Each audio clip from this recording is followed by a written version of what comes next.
안녕하십니까. 서산 오늘의 교회를 섬기는 최현미 목사입니다. 오늘 본문은 예수님께서 그리스도의 대인관계에 대해서 가르쳐 주십니다. 그 첫 번째 원리로 형제를 심판하지 말라 말씀하십니다. 1절에 나오는 심판은 헬라어로 크리노라는 단어입니다. 이 단어의 의미는 단순히 옳고 그름의 분별함을 넘어서서 하나님의 자리에서 상대방을 정죄하는 교만한 태도를 의미합니다. 이 단어는 성경에서 주로 하나님의 최종 심판을 표현할 때 쓰였던 단어입니다. 정리하자면 형제를 심판한다는 것은 피조물인 인간이 하나님의 보좌에 앉아서 재판과 노릇을 하는 것과 같습니다. 한마디로 하나님의 권위를 찬탄하는 행위인 것이죠. 인간이 형제를 심판하지 말아야 될 이유는 명확합니다. 인간은 상대방의 상황을 정확히 잘 모릅니다. 그리고 내면의 숨은 동기도 알 수 없죠. 그래서 인간은 심판할 자격도 능력도 없는 존재입니다. 그러나 우리가 살고 있는 이 세상은 형제를 심판하는 문화로 가득 차 있습니다. 인터넷 댓글창에 들어가다 보면 모두가 하나님의 보좌에 앉아서 상대방을 정죄하고 심판하고 사형을 구형하는 모습들을 우리가 보게 됩니다. 더 심각한 문제는 이 형제를 심판하는 문화가 교회 안에도 들어와 있다는 것입니다. 우리가 왜 이렇게 형제 심판하는 것에 열광을 할까요? 왜 이렇게 사람들이 형제 심판하는 것을 좋아할까요? 죄인 줄 알면서도 끊지 못하는 이유가 뭘까? 그 이유는 형제 심판에 중독성이 있기 때문입니다. 타인을 정죄하는 순간 나는 상대적으로 의인이 됩니다. 거기에 묘한 쾌감이 있어요. 예를 들어 누군가의 게으름을 비난하면 나는 상대적으로 성실한 사람이 된 것 같고, 누군가의 인색함을 비난하면 나는 상대적으로 관대한 사람이 된 것 같은 착각에 빠지게 됩니다. 실제로 우리가 의로움을 느끼기 위해서는 우리가 뭔가 좀 수고를 해야 됩니다. 그러나 형제 심판은 내가 수고하지 않고 가장 저렴하고 가장 손쉽게 의로움을 취할 수 있는 방식입니다. 그래서 중독성이 있는 거예요. 그러나 예수님은 형제 심판에 대해서 우리에게 엄중하게 경고합니다. 2절 말씀입니다. 시작. 너희가 심판하는 그 심판으로 심판을 받을 것이며 너희가 저울질하는 그 저울질로 너희가 저울질 당할 것이다. 우리가 상대방을 재단하는 엄격한 잣대로, 그 기준으로 하나님은 우리를 심판할 것을 경고하고 있습니다. 이 엄중한 경고를 알고 있음에도 불구하고 우리는 현실적으로 형제 심판을 멈추지 못합니다.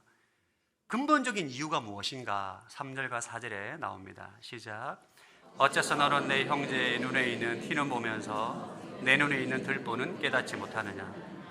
내 눈에 아직 들보가 있는데 어떻게 형제에게 내 눈에 있는 티를 빼주겠다라고 할 수 있느냐?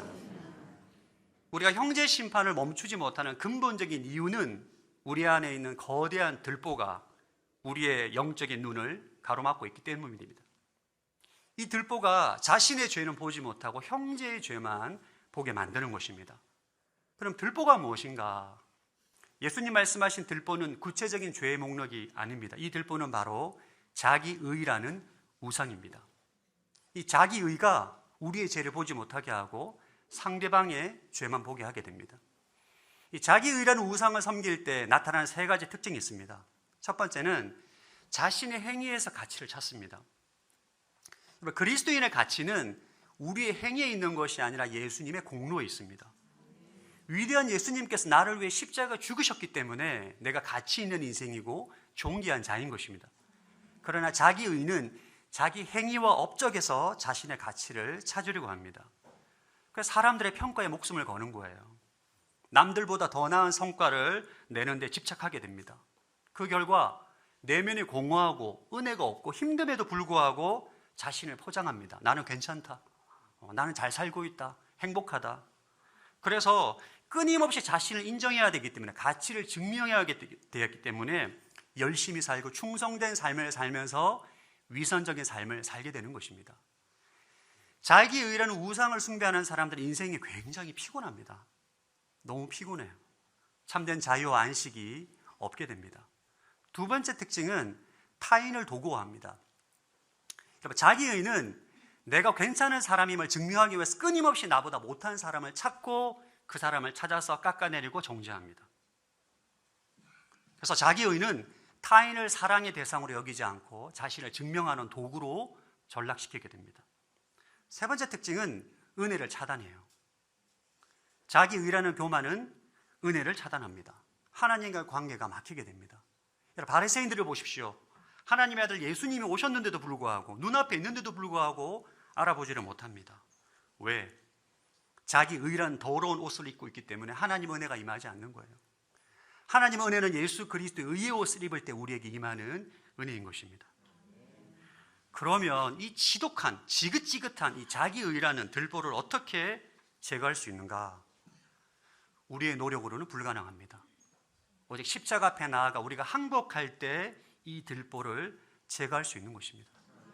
십자가는 2000년 전에 일어난 단회적 사건이 아닙니다. 십자가는 영원한 현재적 사건이요, 우리 일상의 삶에서 경험하는 영적인 실제입니다. 우리가 십자가 앞에 나아가서 항복합니다.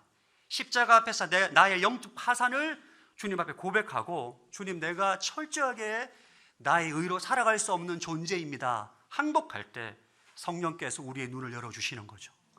내 안에 뿌리 깊게 내려있는 자기 의라는 우상의 실체를 보여주시고 폭로케 하시고 우리를 회개케 하십니다. 그리고 그와 동시에 자기 의라는 더러운 옷을 벗게 하시고 우리에게 그리스도의 의의 옷을 입혀주십니다. 더 이상 나의 가치를 증명하기 위해서 내가 타인을 심판하거나 수고하거나 애쓰는 삶을 살아갈 필요가 없는 참된 자유를 주시는 것입니다. 이렇게 십자가 앞에서 자신의 영적 파산, 실체를 경험하고 깨닫고 존재 가치를 발견한 사람이 형제의 눈에 있는 티를 빼줄 수 있는 것이고, 그것이 바로 성경에서 말하는 겸손인 것입니다. 10년 전쯤에 어떤 목사님의 세미나를 들은 적이 있습니다. 그 목사님이 굉장히 성공적으로 목회를 하시다가 어떤 사건을 통해서 성도들과 법정 소송으로 간 분이셔요. 이분이 그 과정 가운데 주신 은혜를 다 나누어 주셨는데, 세미나가 마치고 난 어떤 성도분이 질문을 했습니다. 목사님, 어떤 성도가 좋습니까? 어떤 성도를 원하십니까? 그 목사님 대답하시기를, 죄를 적당히 짓는 성도가 좋다. 스스로 의롭다고 믿는 자의 교만이 얼마나 무서운지를 경고하신 것 같아요. 그때 저는 잘 몰랐는데 지금은 저는 그 질문에 이렇게 답하고 싶습니다. 매일 십자가 앞에 나아가는 성도가 좋습니다. 형제를 심판하는 죄의 유혹은 한 번 물리친다고 해서 극복할 수 있는 죄가 아닙니다. 이 죄의 유혹은 마치 거친 파도가 방파제를 쉼없이 두드리듯이 우리 일상의 문턱을 매일같이 넘어옵니다.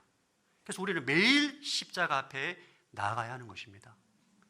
사랑하는 성도 여러분, 형제의 티가 보이십니까? 마음 가운데 심판하고 정죄하고자 하는 마음이 올라오십니까? 정죄의 법정으로 그 형제를 끌고 가지 않기를 축복합니다. 그 형제와 함께 십자가 앞에 나아가 주님의 흘리신 보혈을 바라보시고 주님 앞에 자신의 실체를 볼 수 있도록 간구하시기를 축복합니다. 그때 성령님께서 여러분의 영적인 눈을 열어주실 것입니다. 더 이상 형제를 심판하는 인생이 아니라 형제를 살리고 형제를 세우는 인생으로 살게 될 줄로 믿습니다. 이번 작은 예수 새벽 기도에 여러분 매일 십자가 앞으로 나아가 영적인 돌파가 있기를 주님의 이름으로 축복합니다. 우리 시간 만왕의 왕 내 주께서 함께 찬양하면서 십자가 앞으로 나가겠습니다.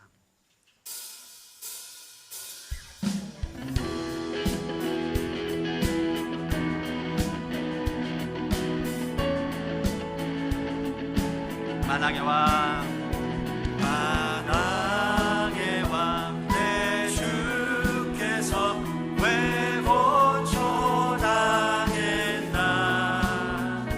이 벌레 같은 날 위해 그 보혈을 였네. 십자가 내가 처음 볼 때에 나의 맘에 큰 고통 사라져. 오늘 믿고서 내 눈 밝았네. 참 내 기쁨 영원하도다. 주 십자가 못 박힘을 속죄함 아니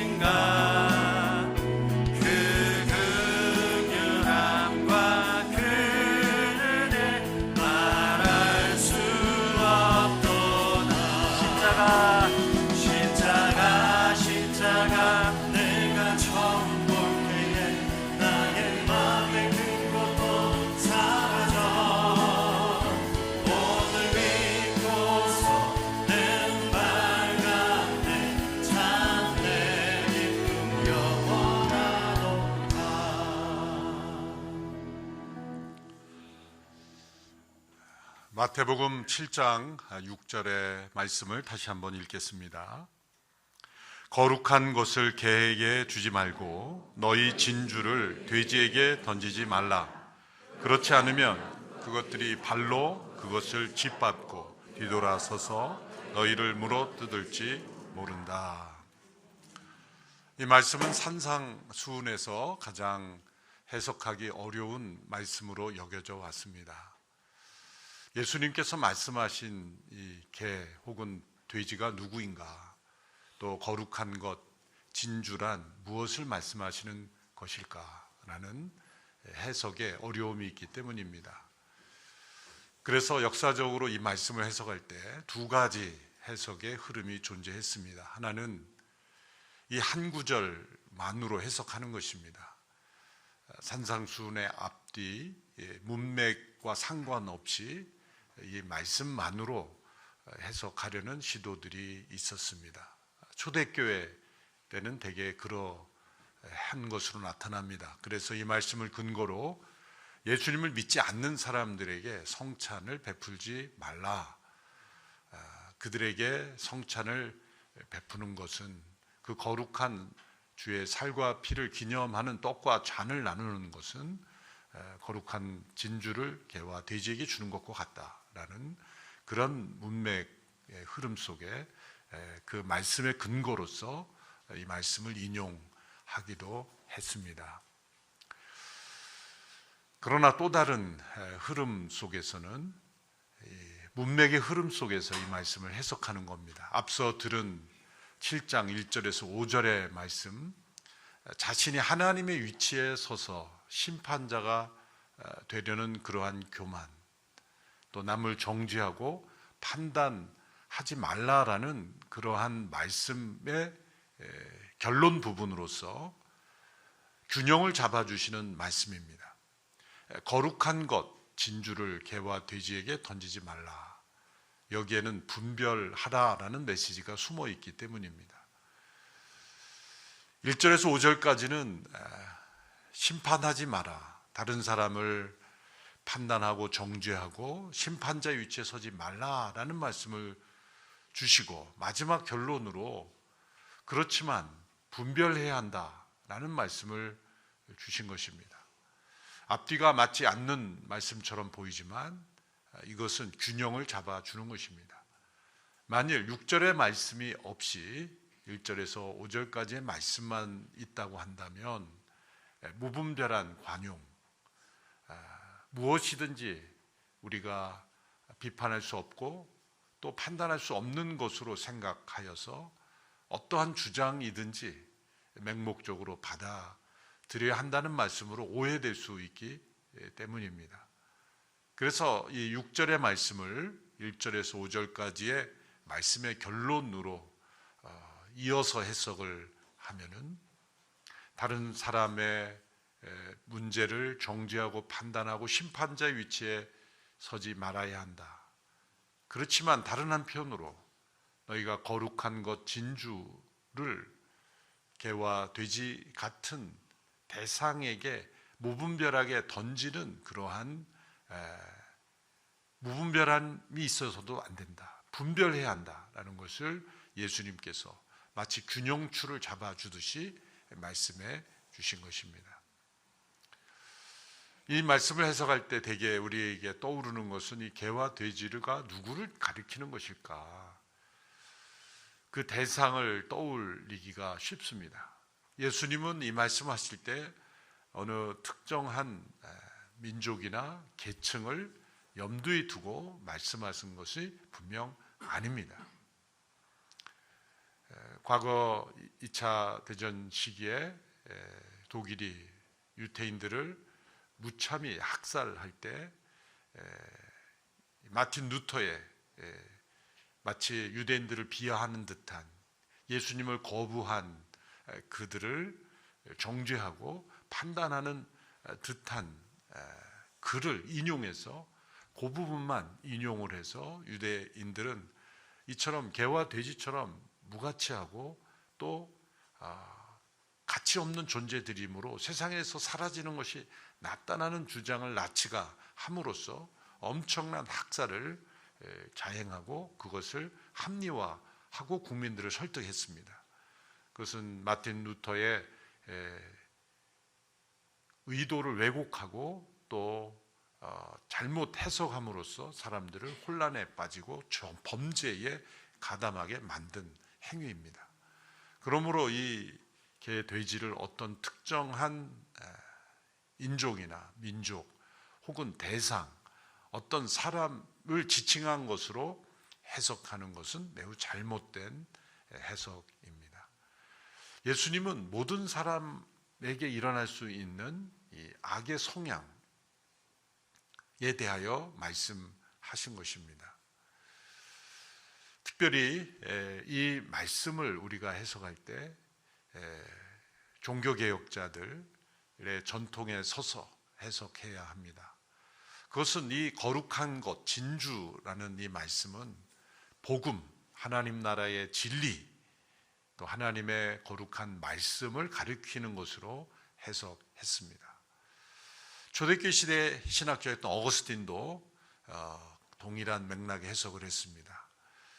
이 진주와 거룩한 것은 하나님의 복음의 말씀인데 이것을 물어뜯고 그리고 짓밟는 개와 돼지는 누구를 가리키는 것일까? 복음의 진리를 공격할 뿐만 아니라 이것을 짓밟는, 개라고 하면은 물어뜯는 데까지 나가는 진리에 대한 공격적인 자세를 의미하고, 또 돼지는 물어뜯을 수는 없지만 짓밟는, 그러한 무시하는 그러한 그 대상을 의미하는 것입니다. 복음이 전해질 때 그 하나님 나라의 복음을 완고하게 거부할 뿐만 아니고 무시할 뿐만 아니라 그것을 물어뜯고 공격하는 그런 대상에 대하여, 그런 성향에 대하여 하나님의 복음을 전할 때 우리는 분별 있게 전해야 한다라는 말씀을 하는 것입니다. 무분별하게 그 복음의 소중한 가치가 땅에 떨어지지 않도록 해야 한다라는 맥락의 말씀을 주신 것입니다. 오늘날 반려동물을 키우는 분들이 생각하는 개와 오늘 말씀에 나오는 개는 전혀 다른 개라는 것을 염두에 두시고 상처받지 마시기 바랍니다. 예수님 당시의 팔레스타인의 개는 야생 들개였습니다. 동물들을 해치고 물어뜯는 아주 무서운 그러한 개였기 때문에 여러분들이 가정에서 함께 뒹구는 그 개가 아닙니다.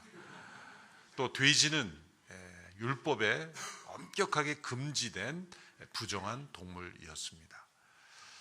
이렇게 불결할 뿐만 아니라 부정한 두 동물을 통해서 하나님의 복음을 거부할 뿐만 아니라 대적하는 이 사단의 악한 영향력이 사람들 안에 존재한다는 것이죠.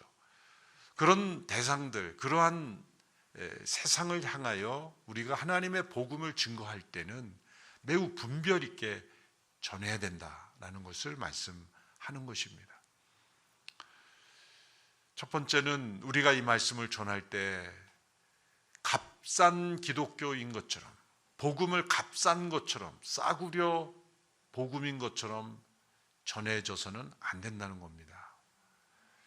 간혹 가다가 요즘도 이렇게 시내를 다니다 보면 역전 앞이나 또 대로변에서 큰 확성기를 가지고 그분 나름대로는 복음을 전한다고 하지만 꼭 싸구려 물건을 팔듯이 이렇게 말에는 틀린 말이 없지만 그 매너나 억양이나 방법이나 모든 것들이 마치 없어도 되는 싸구려 물건들을 그렇게 내던듯이 복음을 전하는 것, 그것이 바로 이러한 말씀. 그러니까 개, 돼지가 누구냐, 이런 대상에 대한 누구냐를 구분하는 것이 아니라 과연 우리가 받은 이 하나님의 말씀, 복음의 진리를 거룩한 진주와 같이 우리가 여기고 있는가. 그 소중함, 그 복음의 가치, 그 고귀함을 우리가 얼마나 깨닫고 있는가를 다시 한번 각성하도록 해주시는 말씀입니다. 복음은 결코 값싼 은혜가 아닙니다. 값없이 주어진다고 했지 값싼 것이라고 한 것은 아니죠. 믿기만 하면 구원받는다라는 것을 마치 싸구려 물건을 내다 던지듯이 이해해서는 안 된다는 것입니다. 예수 그리스도의 십자가의 보혈, 하나님의 아들의 영원하신 독생자 예수 그리스도의 그 고귀한 죽음, 그 하나님의 크신 사랑, 그로 인해서 우리에게 주어진 구원이기에 결코 값싼 은혜가 될 수 없습니다. 놀라운 은혜, 값비싼 은혜입니다.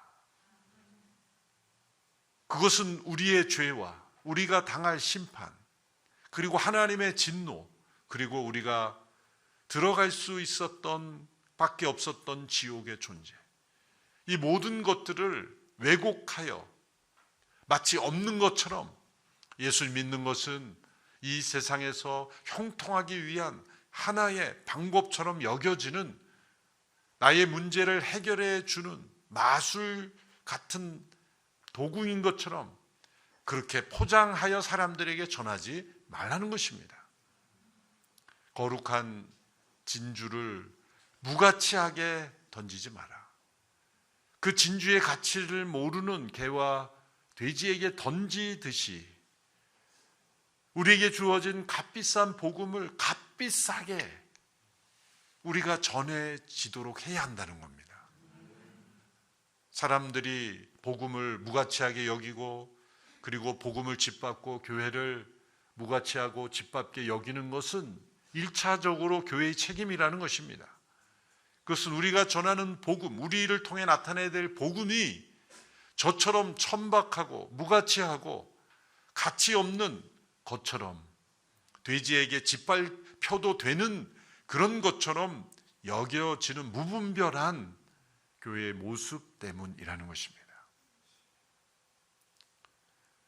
더 나아가 이 말씀은 복음과 선교에 있어서 지혜로운 우선순위를 말씀하시기도 합니다. 하용조 목사님은 이 말씀을 해석하면서 복음의 문이 굳게 닫혀 있어서 그 복음을 거부할 뿐만 아니라 물어뜯는 그러한 대상을 피하여서 복음이 열려있는 그 가치가 전해지는 곳으로 나아가야 한다는 말씀이죠. 그래서 마태복음 10장 14절의 말씀에서 이렇게 말씀합니다. 누구든지 너희를 환영하지 않거나 너희 말에 귀 기울이지 않으면 집이든 그 마을이든 떠날 때 발에 묻은 먼지를 떨어 버리라. 예수님께서 하나님 나라의 복음을 전하시는 모습들을 복음서에서 생각해 보십시오. 예수님은 기적을 일으키셨지만 제자들이 그 기적 앞에 놀랄 때 사람들에게 알리지 말라고 여러 번 당부하셨습니다. 특별히 마가복음, 우리가 공동체 성경 읽기 하고 있는데 마가복음에 보면 예수님께서 알리지 말라라는 말씀이 반복되어 나옵니다. 이 메시아의 비밀, 메시아닉 시크릿이라는, 왜 이 모습이 나타나는 것일까요? 그것은 사람들이 기적만 보고 예수님께 나오면 기적을 바라는 사람들만 되기 때문이에요. 예수님이 오신 것은 단지 기적을 일으키셔서 그들의 문제만 해결하기 오신 것이 아니기 때문이죠. 그들의 죄를 대신하여 죽으시는 십자가의 죽음을 위해 오신 것이고, 또한 그 예수님을 믿는 이들도 자기 십자가를 지고 자기를 부인하고 예수님을 따르도록 하시기 위해서 오신 분이기 때문입니다. 그래서 예수님의 십자가의 구속사역이 완성되기 전까지 기적을 통해 사람들이 당신을 따르는 것을 극도로 제한하셨던 거예요. 거룩한 진주 같은 복음이 사람들에게 올바로 전해지도록 하기 위해서 예수님은 자신이 유명해지는 것을 극도로 제한하셨던 겁니다. 그처럼 이 거룩한 복음의 역사가 사람들에게 증거될 때는 우리가 십자가 없는 복음을 전하는 것을 지극히 각성하고 돌이켜고 회개해야 하며, 우리를 통해 예수님을 따르는 제자도가 나타나는 교회가 되어야 된다는 것을 말씀합니다. 그래서 필립 스패너 같은 경건주의자들은 이 말씀을 근거로 해서 소그룹 성경 공부 운동을 일으켰습니다. 하나님의 말씀에 먼저 귀 기울이고 그 말씀의 고귀함을 아는 이들을 먼저 훈련시켜서 그들을 통해서 또 다른 사람들에게 복음이 전해지는 방식을 하나님은 기뻐하신다. 그래서 예수님께서도 소수의 제자들을 먼저 훈련하셨고 그들을 통해 복음이 온 세상에 전해지도록 하셨다라고 해석하기도 하는데, 이것은 매우 지혜로운 해석이라고 여겨집니다.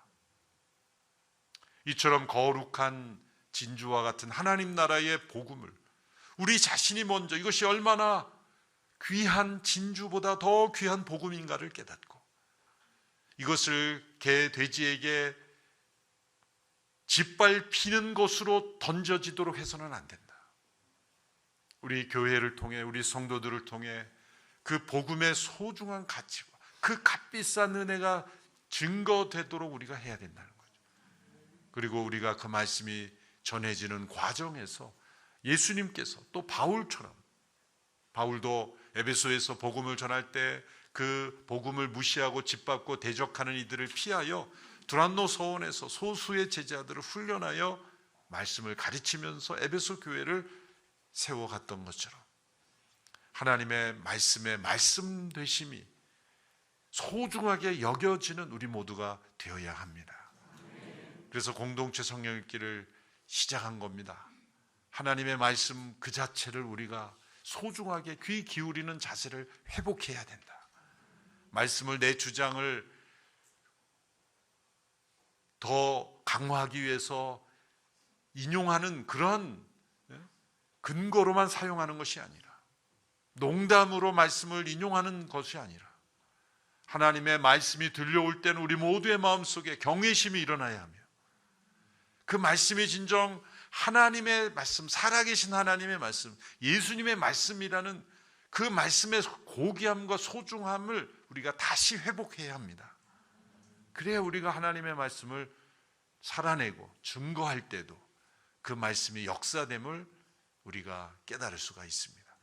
그러나 그 말씀을 대적하고 물어뜯는 이들이 있다면 그것을 지혜롭게 우리가 그 말씀의 고귀함이 역사되는 방향으로 나아가심으로 하나님의 말씀이 계속해서 퍼져갈 수 있도록, 하나님 나라가 임할 수 있도록 해야 한다는 말씀으로 해석이 됩니다.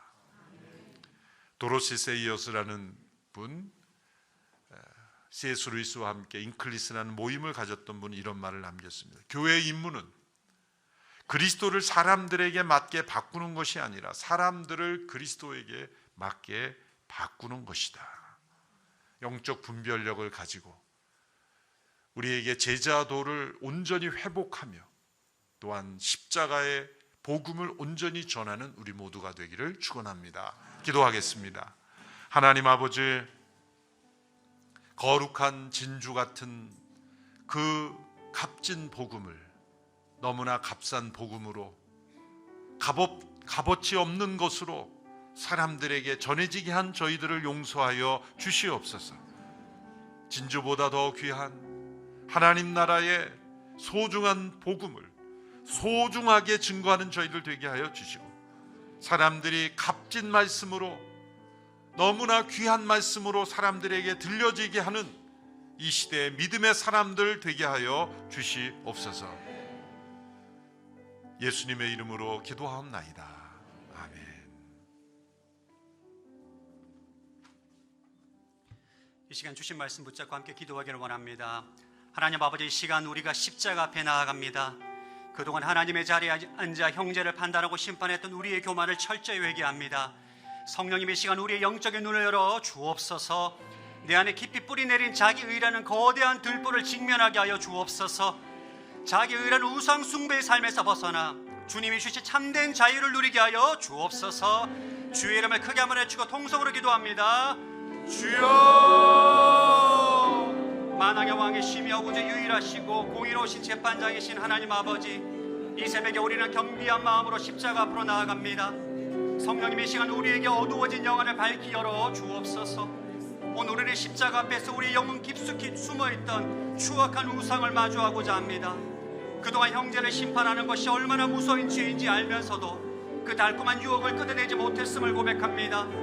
타인을 죄인으로 규정하며 얻었던 값싼 의로 남을 깎아내려 나의 자존감을 유지히 했던 비겁한 정체성을 주님 앞에 토설하오니 주님 우리를 불쌍히 여겨 주옵소서. 하나님, 우리 눈 속에 박힌 거대한 들보를 보게 하여 주옵소서. 형제의 눈 속에 있는 작은 티끌은 예리하게 찾아내면서도 정작 내 안에 있는 정죄하려는 완고한 마음과 자기 의라는 통나무를 보지 못했던 우리 영적 맹인됨을 회개합니다. 내가 남보다 조금 더 기도한다고, 남보다 더 사역한다고 해 하나님 보좌를 찬탈하고 재판관 노릇을 했던 무성 교만을 꺾어 주옵소서. 성령님이 지금 이 순간 우리를 십자가 앞으로 인도하여 주옵소서. 그 피 묻은 십자가 아래서 내가 얼마나 지독한 죄인인지, 내 죄가 얼마나 참혹했기에 예수님이 죽으셔야만 했는지 뼈저리게 느끼고 깨닫게 하여 주옵소서. 성령님, 우리 안에 자기 의라는 더러운 옷을 벗겨주시고 그 자리에 예수 그리스도의 완벽한 의의 옷을 입혀 주옵소서. 내가 더 이상 나의 가치를 증명하기 위해 타인을 짓밟지 않아도 되는 하나님의 존귀한 자녀라 놀라운 정체성이 회복되게 하여 주옵소서. 영적인 눈을 열어 주옵소서. 형제를 정죄의 대상이 아닌 사랑과 섬겨의 대상으로 보아 나아갈 수 있는 은혜가 있게 하여 주옵소서. 하나님 아버지, 오늘의 모든 성도들이 이번 40일의 여정 동안 매일 십자가 앞에 나아가 완전히 항복하게 하여 주옵소서. 우리 공동체가 서로의 티를 지적하는 차가운 법정이 아니라 각자의 들보를 회개하며 서로를 품어주는 따뜻한 은혜의 공동체가 되게 하여 주옵소서.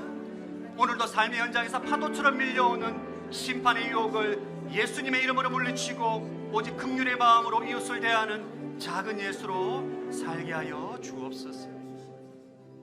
한 번 더 기도하기를 원합니다. 하나님, 우리에게 영적인 분별력을 주시기를 원합니다. 모든 삶의 현장에서 나의 들보는 보지 못하고 남을 심판하는 독선적 심판주의에 빠지지 않게 하시고 복음과 하나님의 진리와 교회를 경멸하고 모독하는 것에 대해 무분별하게 관용하지 않는 균형 잡힌 삶을 살기를 원합니다. 주님, 지혜와 영적인 눈을 열어 주옵소서. 주의 이름을 한번 크게 외치고 통성으로 기도합니다. 주여! 하나님 아버지, 우리에게 영적인 분별력을 주시기를 간절히 원합니다. 하나님, 우리가 심판하지 말라는 말씀을 오해해서 거룩한 것과 속된 것을 구별하지 못하는 무분별한 관용의 함정에 빠지곤 했음을 고백합니다.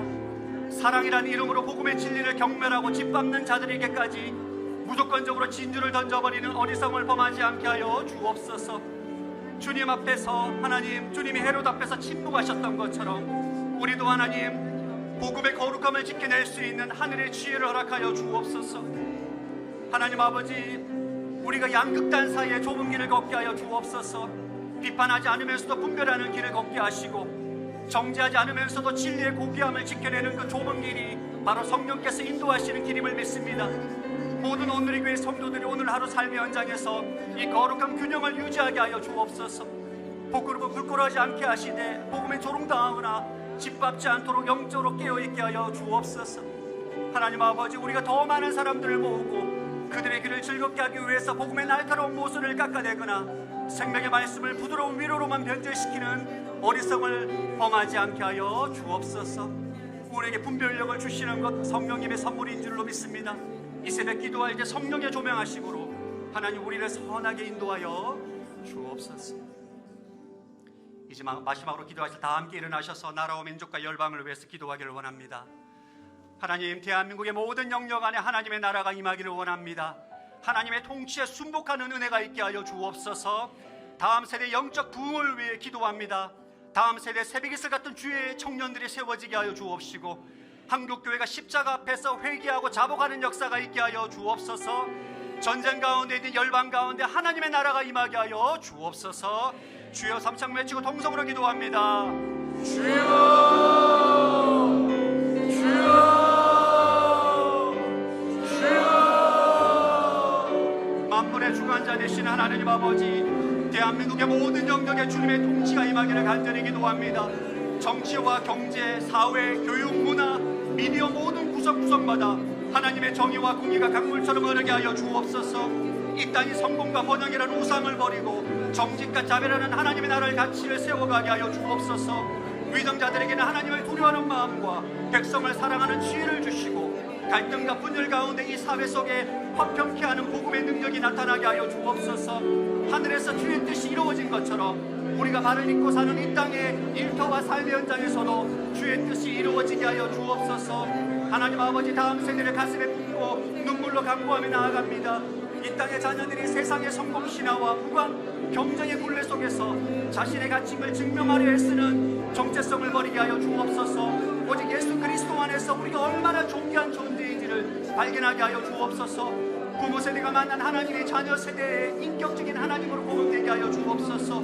학업과 진로의 압박 속에서도 하나님 나라를 꿈꾸는 세대이슬 같은 주의 청년들이 일어나게 하여 주옵시고, 세상의 가치관에 함몰되지 않는 거룩한 분별력을 주시기를 원합니다. 가정마다 복음의 대화가 살아나게 하시고, 교회 학교가 단순한 지식을 전하는 것이 아니라 살아계신 주님 만나는 성령의 용광자가 되게 하여 주옵소서. 하나님 아버지, 특별히 전쟁의 부하 속에 신음하는 우크라이나와 중동 그리고 세계 곳곳의 분쟁 지역에 주님의 손을 의탁합니다. 인간의 탐욕과 증오가 빚어낸 차복한 비극 앞에 주님의 평강이 임하게 하여 주옵소서. 사랑하는 가족을 잃고 삶의 터전한 빼앗긴 이들의 통곡을 들으시고 그 상처입은 영혼들을 주님의 날개 아래 부어 주옵소서. 무고한 생명이 더 이상 희생되지 않도록 전쟁의 불길이 끄시고 증오가 가득한 이 땅에 복음의 평화가 심겨지게 하여 주옵소서.